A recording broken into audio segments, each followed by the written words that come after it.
Hello hi అండి, నమస్తే. Welcome back to mummies kitchen. ఇవాళ స్పెషల్ రెసిపీ వచ్చేసి రంజాన్ స్పెషల్ గా ఒక మంచి స్వీట్ రెసిపీ మీటీ సేవియా ప్రిపేర్ చేసి చూపిస్తున్నానండి.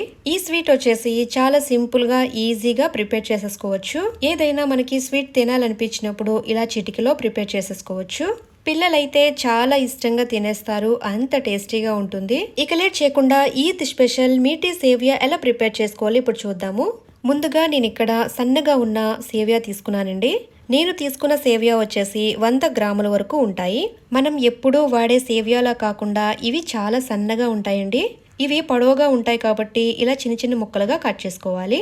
ఈ సేవియా వచ్చేసి బయట కిరాణా షాపుల్లోనైనా లేదా మార్కెట్లోనైనా చాలా ఈజీగా దొరుకుతాయి. చూసారు కదండి, ఇలా చిన్న చిన్న ముక్కలుగా కట్ చేసుకోవాలి. ఇప్పుడు స్టవ్ వెలిగించుకుని ప్యాన్ పెట్టుకుని 1 టేబుల్ స్పూన్ వరకు నెయ్యి వేసుకోవాలి. నెయ్యి కొద్దిగా హీట్ అయిన తర్వాత 2 టేబుల్ స్పూన్ వరకు జీడిపప్పు వేసుకోవాలి. జీడిపప్పు వేసుకున్న తర్వాత బ్లాక్ కిస్మిస్ అలాగే ఎల్లో కిస్మిస్ 2 టేబుల్ స్పూన్ వరకు వేసుకోవాలి. సన్నగా కట్ చేసుకున్న పిస్తా పప్పు వచ్చేసి 2 టేబుల్ స్పూన్ వరకు వేసుకోవాలి. నెక్స్ట్ వచ్చేసి సన్నగా కట్ చేసుకున్న బాదం పప్పు 2 టేబుల్ స్పూన్ వరకు వేసుకోవాలి. ఈ మీఠీ సేవియాలోకి డ్రై ఫ్రూట్స్ అనేవి ఎక్కువ వేసుకోవాలండి, అప్పుడే టేస్ట్ అనేది బాగుంటుంది. ఈ డ్రై ఫ్రూట్స్ ని చక్కగా ఫ్రై చేసుకోవాలి. స్టవ్ ని మీడియం ఫ్లేమ్ లో పెట్టుకుని చక్కగా ఫ్రై చేసుకోవాలి. ఇలా ఒక 1 మినిట్ ఫ్రై చేసుకున్న తర్వాత ఒక బౌల్లోకి తీసేసుకుందాము. ఇప్పుడు ఇందులో మనం ముందుగా తీసుకున్న సేవియా వేసుకుందాము. మనం తీసుకున్న సేవియా వచ్చేసి 2 కప్పుల వరకు అయ్యిందండి. వెయిట్ లో అయితే 100 గ్రామ్స్ వరకు ఉంటాయి.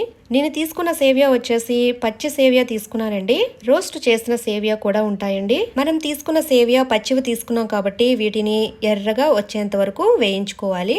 చూసారు కదండి, సేవియా అయితే చక్కగా వేగిపోయింది. ఇప్పుడు ఇందులో మనం ఏ కప్పుతో అయితే సేవియా తీసుకున్నామో ఆ కప్పుతో 1 కప్పు వరకు వాటర్ వేసుకోవాలి. వాటర్ వేసుకునేటప్పుడు కొద్ది కొద్దిగా వేసుకోవాలండి, అంతా ఒకేసారి వేసేయకుండా. మనం తీసుకున్న వాటర్ లో కాస్త వాటర్ అయితే మిగిలిందండి, ఆ వాటర్ కూడా వేసేసుకుని మిక్స్ చేసుకుందాము. మనం తీసుకున్న వాటర్ అయితే సరిపోతుందండి, ఎక్స్ట్రా వాటర్ ఏమీ వేయవలసిన అవసరం లేదు. ఇప్పుడు ఇందులో 1/2 కప్పు వరకు షుగర్ వేసుకోవాలి, పంచదార. ఇంకా ఎక్కువ స్వీట్ తినేవాళ్ళు ఇంకాస్త వేసుకోండి. షుగర్ పూర్తిగా కరిగేంత వరకు కుక్ చేసుకోవాలి. ఇదంతా కూడా చిన్ని మంట మీదే ప్రిపేర్ చేసుకోవాలి. షుగర్ అంతా పూర్తిగా కరిగిన తర్వాత నేను ఇక్కడ మంచి టేస్ట్ రావడం కోసం 1/2 కప్పు వరకు పచ్చి కోవా వేస్తున్నానండి. నేను వేస్తున్న కోవా ఇంట్లో ప్రిపేర్ చేసిన కోవా అండి, మీరు బయటదైనా యూజ్ చేసుకోవచ్చు.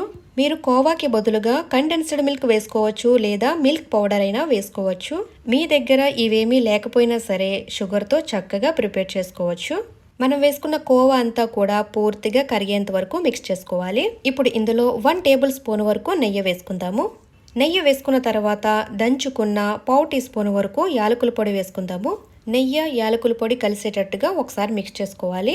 ఇప్పుడు ఇందులో మనం ఫ్రై చేసి పెట్టుకున్న డ్రై ఫ్రూట్స్ ని వేసేసుకుందాము. ఇప్పుడు ఒకసారి మిక్స్ చేసుకున్న తర్వాత స్టవ్ ఆఫ్ చేసేసుకుందామండి. రెడీ అయిపోయింది. ఒక బౌల్లోకి తీసుకుందాము. చూసారు కదండి, చాలా సింపుల్ గా ఈజీగా మీఠీ సేవియా అయితే చక్కగా ప్రిపేర్ చేసేసుకున్నాము. చాలా టేస్టీగా ఉంటుందండి, తినే కొద్దీ తినాలనిపిస్తుంది. పిల్లలైతే చాలా ఇష్టంగా తింటారు. ఈ రెసిపీని మీరు కూడా తప్పకుండా ట్రై చేయండి. వీడియో నచ్చితే కనుక లైక్ అండ్ షేర్ చేయండి, సబ్స్క్రైబ్ చేసుకోండి. మరిన్ని స్పెషల్ వీడియోస్ కోసం బెల్ ఐకాన్ ప్రెస్ చేయండి. Thank you for watching mummies kitchen Telugu.